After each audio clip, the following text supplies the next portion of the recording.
Yekna khulu kaya sho hoi khana thamu mai kiru wei rana wei thamiru machu terena ting di sana lepa manipur sana bagi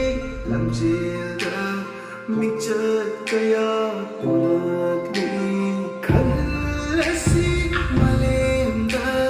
danam lasi wari mandir tharuna lasi awa nungai kaya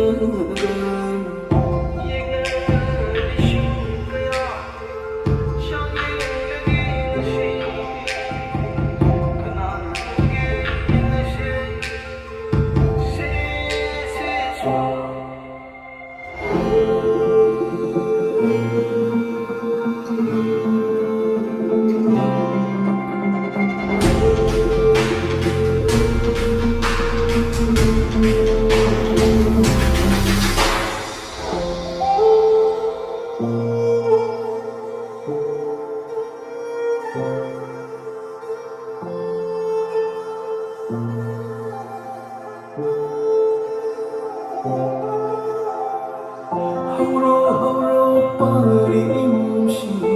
Daibang mikap thog lagloni Palem gitam pak shane roni Minchat urung kelam Hai nai pare Hayale imane pare khoi Thora glo haura glo Imagira man shingla se Wasak saglasi mandir kaduna talasi khanhalasi malinda awab nungai bakayaga